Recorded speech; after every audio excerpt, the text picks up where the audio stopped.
Okay, people, this is a very, I think this is going to be a great video here. And today, I want to kind of target this video to the men. So men, eat your Wheaties, get ready.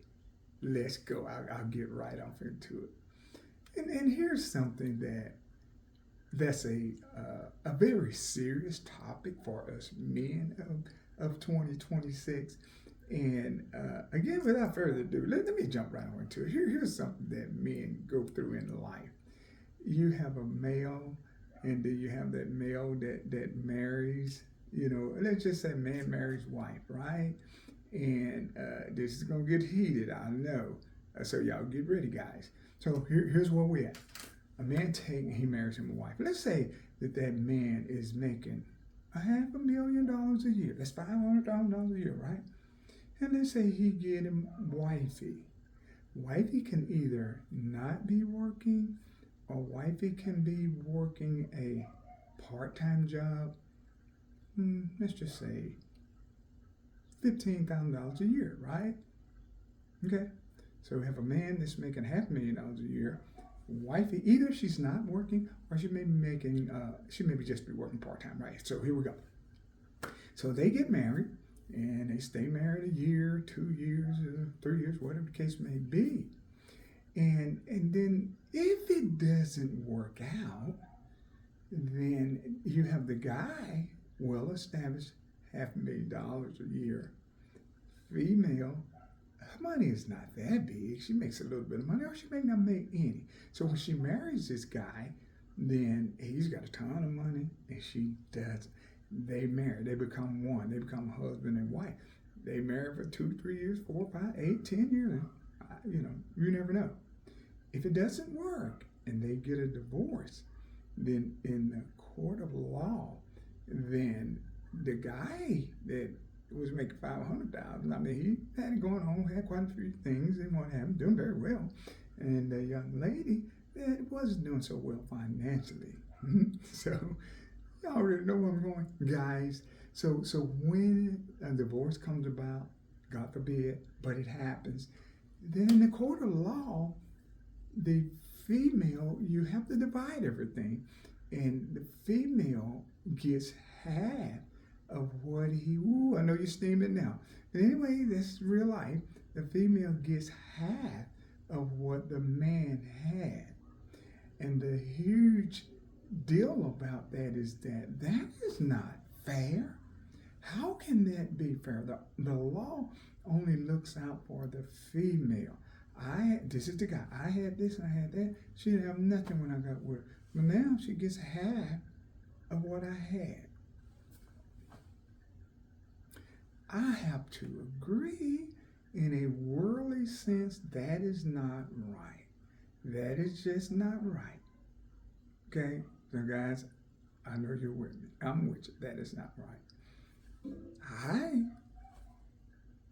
would have to back it there. Here's the bomb. Here is the bomb. Before I go here, please, guys, and I want you females of the world to chime in too. Click a like on this video. Please, whatever you do, I need you guys to help and comment on what you think about what I just said. Here we go. The male, well established, female doesn't hardly have anything, but when they divorce, you split everything. He's got $500,000 in the bank. Now she got $250,000 of that. That's how it works. That's how it goes. I don't like it. It's unfair. I have millions and millions of guys, I'm sure, saying the same thing. And I have some females that probably say, no, that's not fair. In the worldly sense, that is not fair. But there's man's righteousness and there is God's righteousness. And here's the bomb diggity. I recall that God said he made male and he made female. He took the dust from the ground, drift from the ground, and formed man. And the word of God said that then he blew life in him. So here's what God's righteousness is. Now, I just talked about our righteousness, and I gave my opinion on that. I want you guys to give your opinion on that. But guys, I'm going to tell you something that you might not think is so popular. God made the man and God made the female, okay?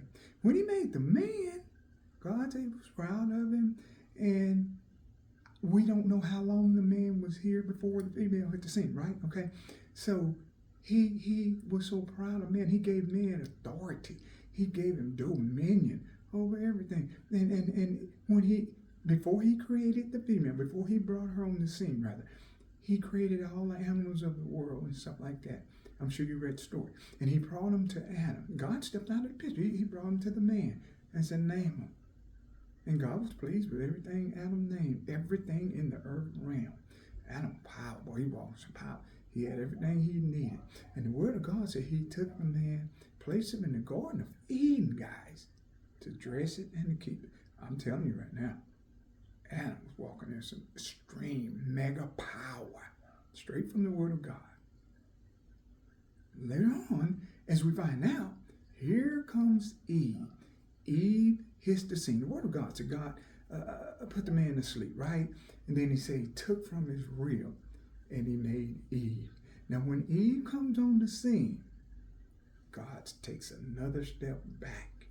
Adam was walking in some power, people. Men, I'm telling you, Adam was walking in some power. And you're Adam too, by the way. So God stepped back. Here's Adam. Adam chose Eve like we choose our wife today. I don't know if y'all knew that or not. Anyway, Adam made a statement. He said, this is now bone of my bone. God, I want you to please pay careful attention to what I'm telling you. Adam was the one that says, she is now bone of my bone and flesh of my flesh. God just made the female. Adam chose her just like you chose yours, by the way, men. Adam says she's not bone of my bone, flesh of my flesh. She should be called Eve. She's the mother of all living. Adam made that choice. Go and research that, please. God stepped out of the picture once again, like he did when Adam named all the animals of the world. Okay, so let me move on with the story in case you're getting anxious and you're waiting here. Our righteousness is that when we get a female, she don't have a dime, and we're well established. We got materialistic, we got money, we got it going on, guys. And then if it doesn't work out, even if her intentions were bad, and she was trying to come at you to get something, she still gets half. You chose it though. Adam chose Eve. And then I know you're not going to think this is too popular, and you probably may say some harsh things about Eddie, but I'm going to have to tell you something. Our righteousness is not God's righteousness, because you know what? When he created Adam, this is what's really beautiful. I can't do nothing about it either, but I'm going to go ahead and tell you. When he created Adam, it's not indicated in the Word of God that Eve even brought a toaster to the scene. 2026, we say, oh, she didn't have that. She didn't bring nothing to the table. I had this and I had that. So did Adam. So did Adam. Dominion over in power of everything. God loved him so much, he's so proud of him. The word says he took him, placed him in the garden to dress him and keep. That same thing 2026 right now. It's not popular. I know that. I'm only talking about there's a difference. Our righteousness and God's righteousness, they don't mix.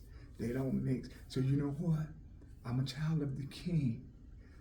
I have to choose God's righteousness. Mine is not going to profit me. So men and women of the world, in case you didn't know, when Eve hit the scene, she didn't even bring a toaster. 2026, people are getting married. Men that are well off and got this and got that, they are choosing females that doesn't have anything, and some do. I'm just using the point about those that don't. And then naturally, humanly, we do get extremely upset when the outcome is not good. and they both have to go their own directions. Court of law splits everything up, and yes, he had this, and yes, she did not have that. But you know, I can't change the order of God, and neither can you. But I want you to check that also. And that's how it went. She didn't even bring a toaster to the scene. That's real talk. Might not like it. Peace. I'm out. Check the record for yourself. That's how it went down. Peace, guys. I'm out.